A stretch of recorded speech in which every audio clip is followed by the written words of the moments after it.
So let's move up to New York, where a special election yesterday actually could tell us a lot, even though it's just one district. And this it's is George Santos' seat, so... This is George Santos' seat. The results are in. We can put this first element up on the screen. And actually, former Congressman Tom Suozzi won this race by 8 points from what we have now, with most of the votes actually being counted. If you're up in the New York area, as producer Griffin is, you got shellacked with a snowstorm yesterday on Election Day. And Ryan, you actually have some thoughts on how that may have affected the voting.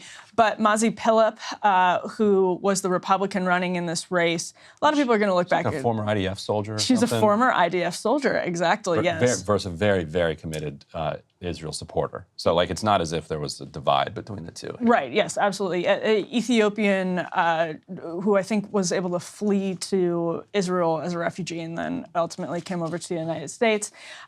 This was the Democrats, it should be noted, outspent Republicans like basically 2-1. It was like 14 million versus 18 million overall in spending. A lot of the heavy issues here were abortion and immigration, but Suozzi supported the quote-unquote bipartisan immigration deal that Chuck Schumer had brokered with James Lankford and Mitch McConnell, and there's some analysis that allowed him some cover on the question of immigration. But either way, Ryan, an 8-point race here, flipping. Now, Joe Biden won this district by 8 points in 2020. The reason that this district is interesting is because it's long sort of been a swing area. It's Nassau County, a little bit of Queens actually in it, but it's been a district that helps us sort of gauge the sort of barometer. Right. It's a barometer of political sentiments in the suburbs, and it looks like Democrats used abortion, blunted the Republican attacks on immigration effectively, and won this one pretty handily. And also the voting. Republicans have put themselves at a structural disadvantage by refusing to vote by mail, which then puts themselves at the whims of the weather. And if there's something crazy like a snowstorm on Election Day, you're going to be in trouble. Like middle of the day, I posted that Republicans refusing to vote by mail is going to cost them this House seat. It wasn't a hard prediction to make because this is by the morning, and there was so much snow that the polling locations were empty. We actually have a clip here from America's mayor outside of his own, it looks like elementary school, talking about the weather a little bit. Let's roll some Eric Adams here. Out in Queens, PS 140, my old public school, checking out the roads, and clearly you see that DSNY is out, plowing the streets, doing what they're doing best. So just as a visual, if you're listening to this, Eric Adams is wearing this $700 Fendi scarf that he wore to a briefing about, I think it was about migrants last week, and the New York Post, like Daily Mail, wrote it up, and he is holding firm, standing on his principle, and refuses to give up the $700 Fendi scarf. It's probably his favorite scarf. Well, if you spent $700 on a scarf, I would hope it's your Imagine favorite. what that feels like. Must be just... Must be nice. Yes, must be nice. Unbelievable. Hell of a flex there, Eric Adams. But Ryan, your point is one that a lot of people who are on the right are starting to internalize and realizing especially that if you're if the margins that you're trying to make up, maybe with the white working class, are not energized by a particular candidate and are not energized to get out the vote when there's a snowstorm, if you're not doing the mail-in voting ahead, you are going to be screwed when there is a snowstorm. And you reminded us of this yesterday. You had a funny conversation about Reno. Yes. Tell us, because it's a perfect anecdote. Yes. During the, was it 2020 election or 2022? I think it was 22, right? When there was a Nevada Senate race up. Yeah. Republican Senate strategist. I was talking to him in the morning on how you look, and he's like, "We're looking great. Things are looking good for us as long as there's not a blizzard in Reno on Election Day." And sure enough, blizzard in Reno. Reno turnout collapses. It also sets up Republicans to get screwed by their opponents. So in Arizona, remember there were some like Maricopa voting problems that slowed voting down for a couple of hours? Yeah. Hey, sometimes you have problems. But think about it. If one party is voting ahead of time at a huge proportion, and the other party is waiting until Election Day to vote, but the party that does all of its early voting also controls all the cities and therefore controls the voting Yes. in those cities. Not that they would do this, but it does allow them the opportunity to forget a printer cartridge, or if somebody forgot a password, and you know what? We got to reboot the computers. Real shame. Sorry about this. Voting's going to be a little bit of a pain here at this center. You might have to vote wait. provisionally over here. Don't worry. We'll take care of it.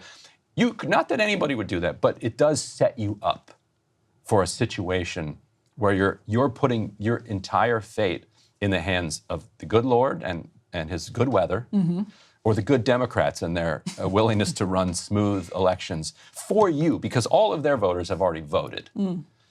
It's the level of short-term thinking is incredible, and it's happening at the same time that the realignment is making it so Republicans have a lot more itinerant voters.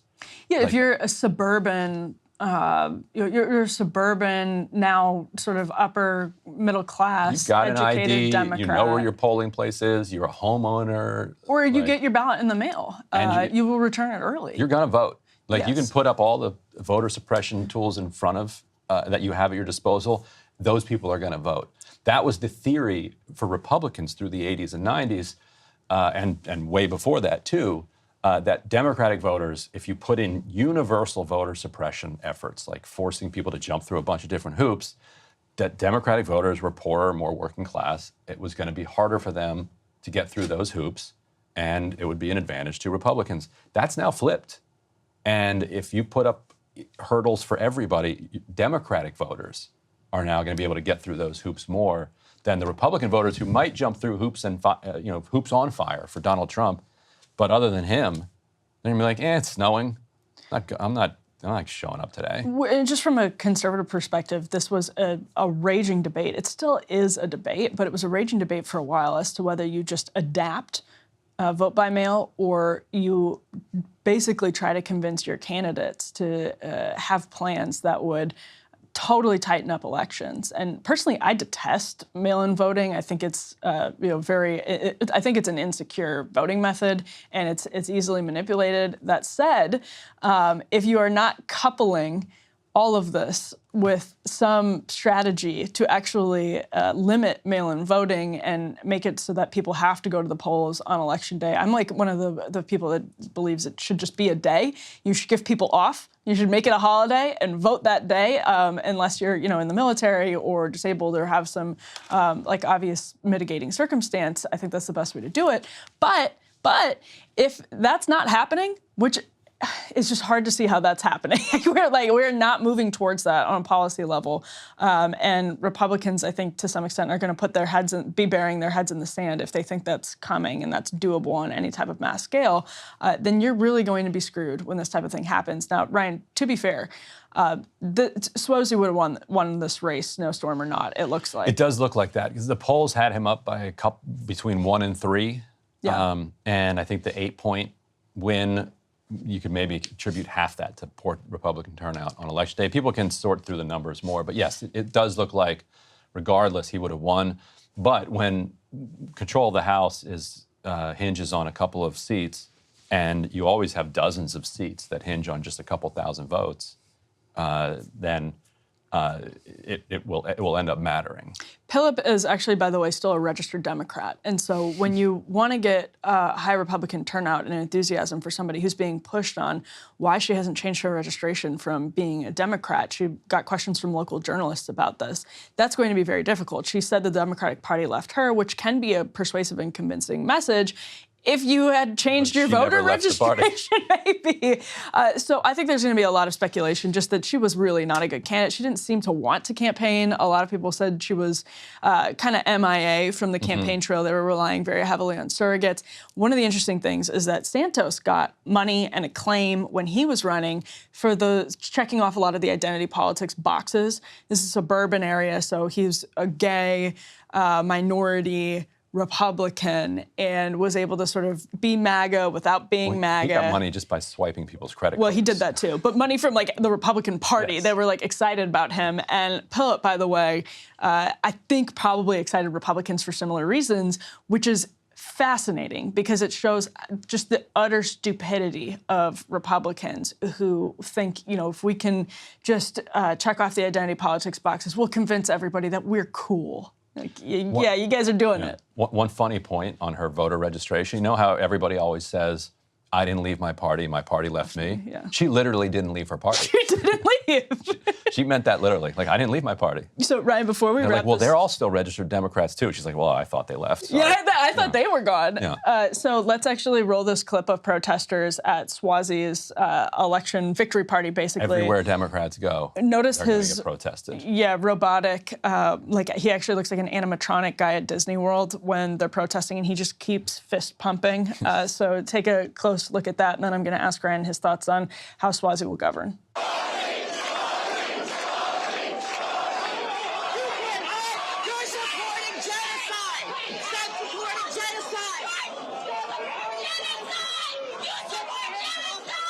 Okay.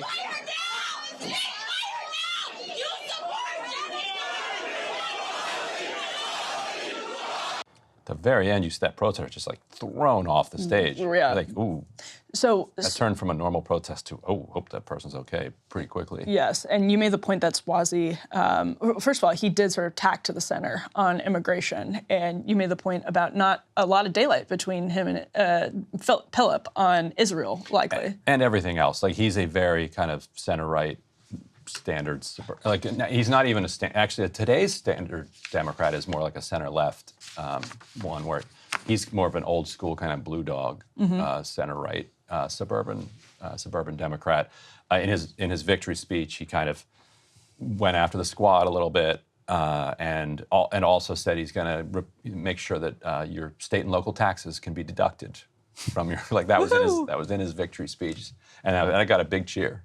Also, that always does it for those blue dog Democrats. Yeah, these are if you make a bunch of money in Long Island, what he's basically telling you is that you're going to get a nice tax break. Sounds good. Sounds good for those people in Long Island to make a lot of money. And Republicans were hoping definitely that the sort of general Biden malaise would bring Swazi down. And if that's the case, if that brought Swazi down, he still won by 8 points. Yeah, that's not the district where it's going to bring him down. Hey, if you liked that video, don't forget to hit the like button and subscribe to Breaking Points. If you want to see the rest of Counterpoints, go to breakingpoints.com to become a premium member and get the full uncut show every morning in your inbox and on Spotify. Help us build independent news and get the full show every morning at breakingpoints.com.